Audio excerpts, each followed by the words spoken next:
অনুষ্ঠান বাড়ির সর্ষে পাবদা আমাদের সবার কাছেই খুব প্রিয়, কিন্তু সেটা বাড়িতেই অনুষ্ঠান বাড়ির মতোই টেস্টি করে বানিয়ে নেওয়া যাবে খুবই সহজভাবে। তাহলে আজকে আমি চলে এসেছি নতুন একটা রেসিপি নিয়ে। আর আজকের রেসিপি সর্ষে পাবদা অনুষ্ঠান বাড়ির মতো। তো সর্ষে পাবদা বানানোর জন্যে আমি এখানে 6 পিস পাবদা মাছকে ভালোভাবে ধুয়ে পরিষ্কার করে নিয়েছি। তারপর সেটাকে একটা প্লেটের মধ্যে নিয়ে নিয়েছি, আর তার মধ্যে স্বাদ মতো নুন, আর দিয়ে দিয়েছি হলুদ গুঁড়ো, আর দিয়ে দেব আমি ওপর থেকে একটু সর্ষের তেল। দেওয়ার পর এটাকে আমি খুব ভালোভাবে হাত দিয়ে এই নুন, হলুদ, সর্ষের তেলটা মাছের মধ্যে লাগিয়ে নেব। মানে মাছের গায়ে ভালোভাবে লাগিয়ে নেব, যাতে মাছের মধ্যে ভালোভাবে ওই মশলাগুলো লেগে যায়। এবার এটাকে আমি 10 থেকে 15 মিনিটের জন্যে এরকমভাবেই রেস্টে রেখে দেব, যাতে আর কি ভালোভাবে নুন, হলুদ মাছের মধ্যে লেগে যায়। অন্যদিকে আমি একটা পাত্রের মধ্যে 3 চামচ কালো সর্ষে, 2 চামচ সাদা সর্ষে বা হলুদ সর্ষে, আর 1 চামচ পোস্ত নিয়েছি। আর ঝাল যেরকম খাবেন সেই অনুযায়ী কাঁচা লঙ্কা দিয়েছি। দিয়ে এটাকে আমি ভিজিয়ে রেখে দেব। এটা আমি যেহেতু 6 পিস পাবদা মাছ করেছি, তাই জন্যে এই পরিমাণ নিয়েছি। আপনারা যদি বেশি পরিমাণে করতে চান, সেক্ষেত্রে এখানে একটু কাজু বাদামও অ্যাড করে দিতে পারেন। সে সবগুলোকে ভিজিয়ে রাখার পর আমি ওটার একটা স্মুথ পেস্ট বানিয়ে নেব। এবার আমি ওই 1/2 ইঞ্চ সাইজের একটা আদাকে নিয়ে ভালোভাবে খোসা ছাড়িয়ে নিয়ে সেটাকে গ্রেট করে নিয়েছি। আর 2টো মাঝারি সাইজের টমেটোকে ছোটো ছোটো করে পিস করে নিয়েছি। এই টমেটোটাকে আমি ভালোভাবে মিক্সিতে ব্লেন্ড করে নেব। এটার একটা পিউরি বানিয়ে নেব। তো টমেটোগুলোকে এরকমভাবে কেটে নিলে পিউরি বানানোটা খুব সহজ হয়ে যায়, যাতে ভালোভাবে আর কি সুন্দর একটা পেস্ট তৈরি হয়ে যায়। আর এখানে আমি নিয়ে নিয়েছি ধনে পাতাগুলোকেও একদম কুচি কুচি করে কুচিয়ে নিয়েছি।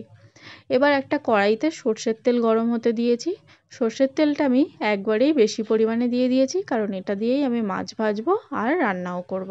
তো একে একে আমি মাছগুলোকে ভেজে নেব। প্রথমে আমি 3টে মাছ ভেজেছি, মানে আমি মাছগুলোকে দুবারে ভাজবো, 3টে করে। এই মাছগুলো খুবই নরম হয়, তাই জন্য বেশি নাড়াচাড়া করা যাবে না। বেশি নাড়াচাড়া করলে কিন্তু মাছগুলো ভেঙে যেতে পারে। তো যাই হোক, আমি এখানে হালকাভাবে মাছগুলোকে উল্টিয়ে পাল্টিয়ে হালকাভাবে ভেজে নিয়েছি, খুব বেশি কড়া করে ভাজিনি। এবার আমি একে একে সব মাছগুলোকে উঠিয়ে নেব। তারপর ওই তেলের মধ্যেই আমি আবারও 3টে মাছকে ভেজে নেব, সেম প্রসেসে। গ্যাসের ফ্লেম মিডিয়াম টু লো রেখে, গ্যাসের ফ্লেম একদম হাই করা যাবে না, তাহলে কিন্তু মাছগুলো পুড়ে যেতে পারে। তারপর সব মাছগুলো ভাজা হয়ে গেলে আমি মাছগুলোকে উঠিয়ে রেখে দেব।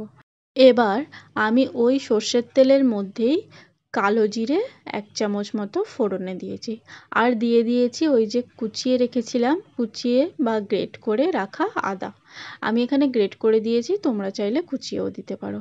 তারপর কালারটা খুব সুন্দর যাতে আসে, তার জন্য আমি ওই তেলের মধ্যেই দিয়ে দিয়েছি কাশ্মীরি লঙ্কার গুঁড়ো আর হলুদ গুঁড়ো। তারপর একটু নাড়াচাড়া করে নেওয়ার পর আমি তেলের মধ্যে দিয়ে দিলাম টমেটোর পেস্ট।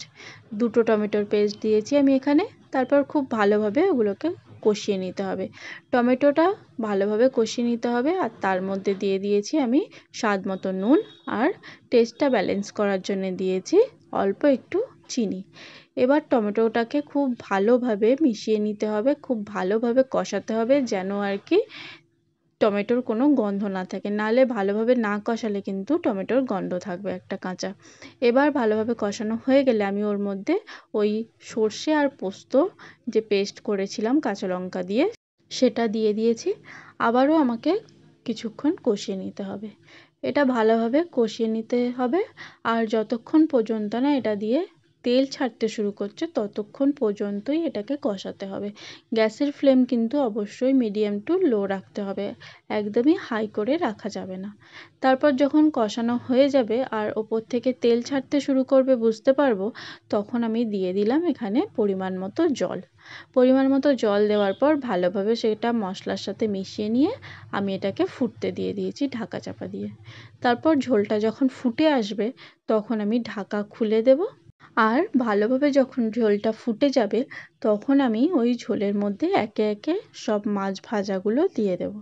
মাছ ভাজাগুলো একে একে দেব। আর মাছ ভাজাগুলো কোনোভাবেই যেন নাড়াচাড়া করা যাবে না, কারণ এই মাছগুলো খুবই নরম হয়, বেশি নাড়াচাড়া করলে কিন্তু মাছগুলো ভেঙে যাবে। এবার মাছটা দেওয়ার পর আমি 5 থেকে 6 মিনিট পর্যন্ত হাই ফ্লেমে ফুটিয়ে নেব। আর এই সময় আমি কিন্তু কোনো রকম নাড়াচাড়া করিনি। যদি মনে হয় যে একটু নাড়িয়ে দেওয়ার দরকার তাহলে কড়াটাকে ধরে নাড়িয়ে দিতে হবে।